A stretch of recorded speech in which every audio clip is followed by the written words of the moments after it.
Olá, meu nome é Renato e nesse dia eu gostaria de compartilhar um pouquinho da Palavra de Deus com você. Em Lucas, capítulo de número 15, a partir do versículo 1, diz assim: Todos os publicanos e pecadores estavam se reunindo para ouvir, mas os fariseus e os mestres da lei o criticavam. Este homem recebe pecadores e come com eles. E aí eu vou pular lá para o versículo 11, que diz assim: Jesus continuou: Um homem tinha 2 filhos. O mais novo disse a seu pai: Pai, quero a minha parte da herança. Assim ele repartiu sua propriedade entre eles. Não muito tempo depois, o filho mais novo reuniu tudo o que tinha e foi para uma região distante, e lá desperdiçou seus bens vivendo irresponsavelmente. Depois de ter gasto tudo, houve uma grande fome em toda aquela região, e ele começou a passar necessidade. Por isso foi empregar-se com um dos cidadãos daquela região, que o mandou para o seu campo a fim de cuidar de porcos. Ele desejava encher o estômago com aquelas vagens de alfarrobeira que os porcos comiam, mas ninguém lhe dava nada. Caindo em si, ele disse: Quantos empregados de meu pai têm comida de sobra, e eu aqui morrendo de fome? Eu me porei a caminho e voltarei para meu pai e lhe direi: Pai, pequei contra o céu e contra ti. Não sou mais digno de ser chamado teu filho. Trata-me como um dos teus empregados. A seguir levantou-se e foi para o seu pai. Estando ainda longe, seu pai o viu e, cheio de compaixão, correu para o seu filho e o abraçou e o beijou. O filho lhe disse: Pai, peguei contra o céu e contra ti. Não sou mais digno de ser chamado teu filho. Mas o pai disse a seus servos: Depressa, tragam a melhor roupa e vistam nele. Coloquem um anel em seu dedo e calçados em seus pés. Tragam um novilho gordo e matem-no. Vamos fazer uma festa e alegrar-nos, pois esse meu filho estava morto e voltou à vida. Estava perdido e foi achado, e começaram a festejar o seu regresso. Enquanto isso, o filho mais velho estava no campo. Quando se aproximou da casa, ouviu a música e a dança. Então chamou um dos servos e perguntou-lhe o que estava acontecendo. E esse lhe respondeu: Seu irmão voltou, e seu pai matou o novilho gordo, porque o recebeu de volta são e salvo. O filho mais velho encheu-se de ira e não quis entrar. Então seu pai saiu e insistiu com ele. Mas ele respondeu ao seu pai: Olha, todos esses anos tenho trabalhado como um escravo ao teu serviço e nunca desobedeci às tuas ordens, mas tu nunca me deste nem um cabrito para festejar com os meus amigos. Mas quando volta para casa esse teu filho, que esbanjou os teus bens com prostitutas, matas um novilho gordo para ele? Disse o pai: Meu filho, você está sempre comigo e tudo o que tenho é seu.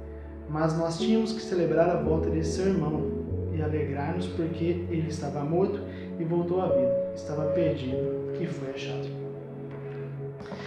É muito interessante esse texto.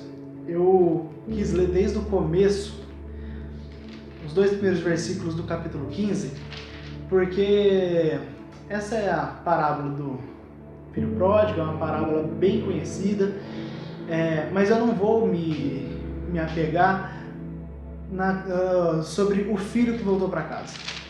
Hoje eu quero dar uma ênfase no segundo filho, no filho que ficou. E é legal que essa parábola ela bate bem de frente com aquilo que os fariseus estavam dizendo. Como diz o versículo 2, mas os fariseus e os mestres da lei o criticavam. Este homem recebe pecadores e come com eles.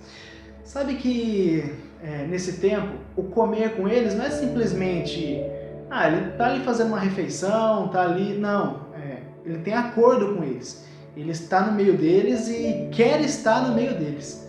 É algo um pouco mais profundo do que simplesmente ir num restaurante e comer com um monte de gente. Não tem nada a ver. É algo assim, ele realmente quer estar junto com eles. Ele está participando de uma reunião junto com aqueles pecadores. E é interessante que os fariseus, eles têm a atitude a mesma atitude do segundo filho. Que eles olham e falam assim: Pô, mas Jesus está dando atenção para esses caras aí? Eu estou aqui estudando a palavra e Jesus está ali se importando com os pecadores. E queria dizer que Deus ele se importa. Deus ele se importa com todas as pessoas. Ele se importa com quem está firme com ele, e Deus ele se importa com quem está distante também. A Bíblia diz que há festa no céu sempre que um pecador se arrepende. Não existe festa no céu. A Bíblia não relata que existe festa no céu quando nós participamos de um seminário, quando nós ficamos na vigília. É legal, é importante fazer isso? É legal e é importante fazer isso sim.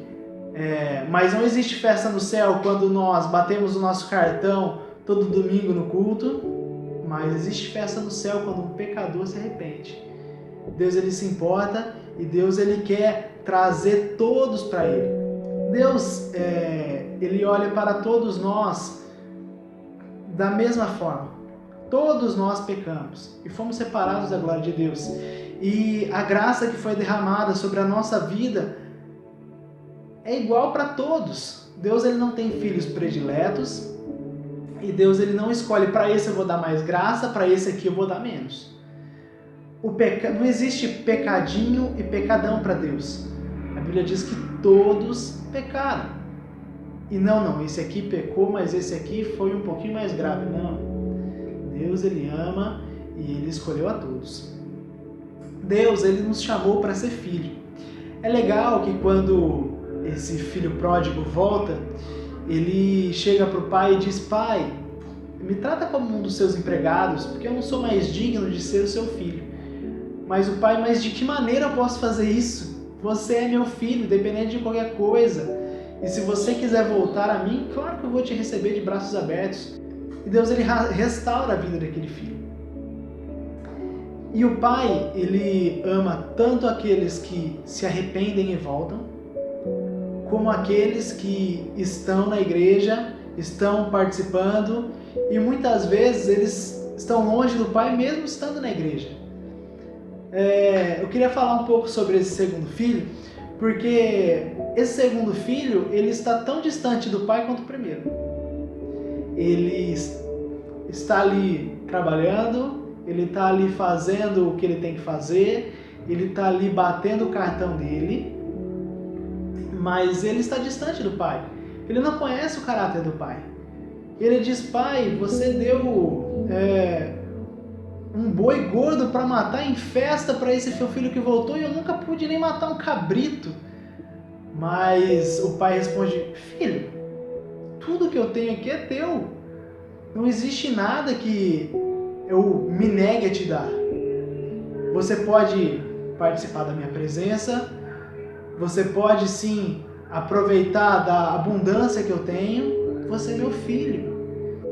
Será que esse segundo irmão, ele era realmente tão perfeito assim que não fazia nada errado? Ele simboliza eu e você. Muitas vezes nós estamos julgando as outras pessoas, mas não olhamos para nós mesmos e vemos o que nós temos que melhorar. Eu marquei 3 pontos aqui que eu queria falar rapidamente. Nós precisamos amar mais, nós precisamos nos importar mais e nós precisamos julgar menos.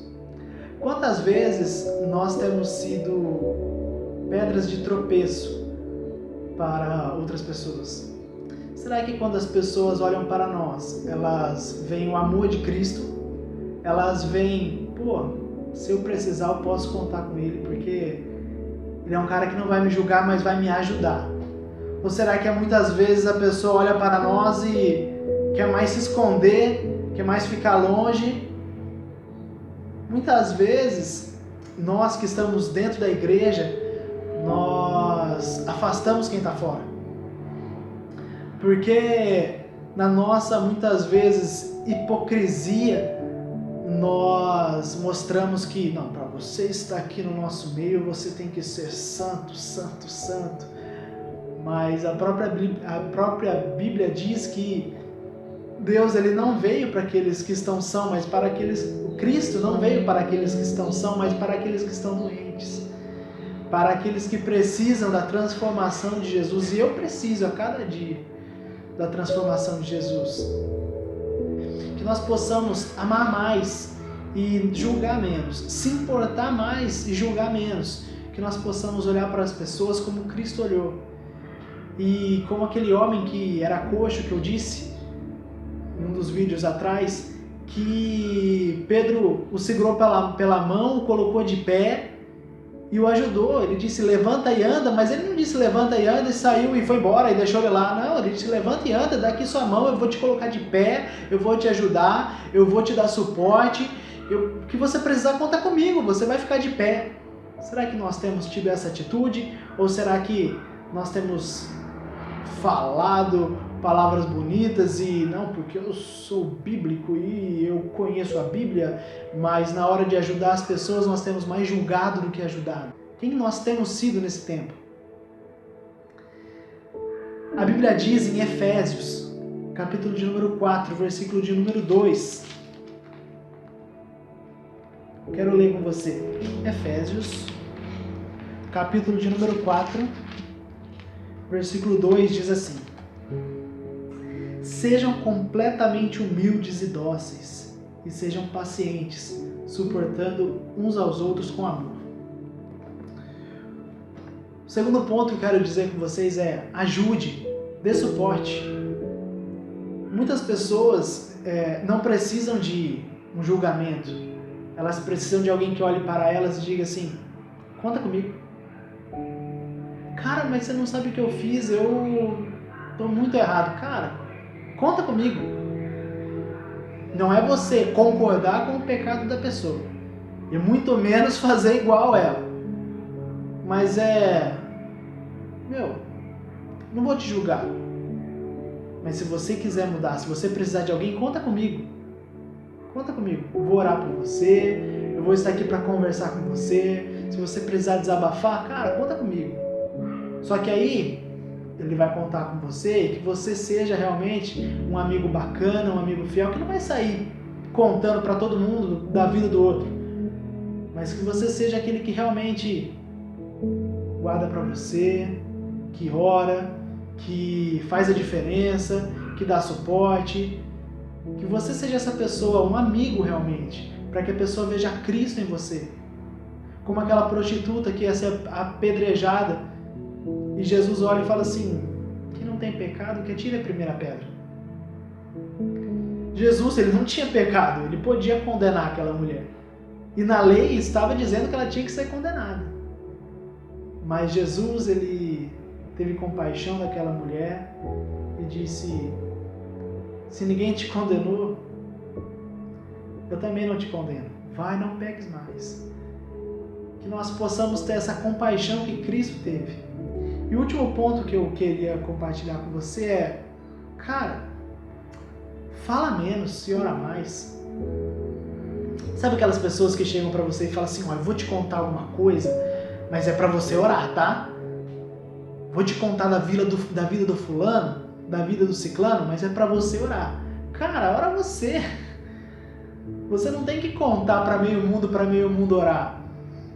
Guarda pra você. Que nós possamos orar. Que nós possamos ser a pessoa que se importa e que realmente quer fazer a diferença na vida dela. E não querer fazer uma fofoca gospel ou contar para meio mundo que a outra pessoa está vivendo. Cara, não. Guarda para você, que você seja essa pessoa que faz a diferença. E eu vi eu não lembro se foi na mensagem ou se eu vi uma publicação do Lucinho Barreto. E é uma frase que eu acho que tem tudo a ver com essa mensagem, que diz assim: fala assim, você ficou sabendo do pecado de fulano? E a outra pessoa responde assim: não, eu estou muito ocupado consertando os meus. Que nós possamos realmente ser amáveis para suportar uns aos outros, esse suportar de dar suporte. Não daquele irmão que você não aguenta mais, eu tenho que suportar aquele meu irmão. Não, que nós possamos realmente dar suporte para as pessoas, ajudar, auxiliar. Que nós possamos ser realmente um porto seguro para essas pessoas e fazer a diferença na vida delas. A ponto de ajudar, a ponto de amar, a ponto de estar ali ajudando no que elas precisam. E a ponto também de não julgar, mas que nós possamos olhar para nós mesmos e vermos o que nós precisamos melhorar.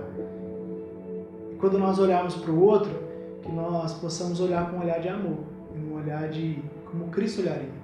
Um olhar não de julgamento, mas um olhar de, cara, conta comigo. Que isso tenha feito diferença na sua vida e que Deus te abençoe.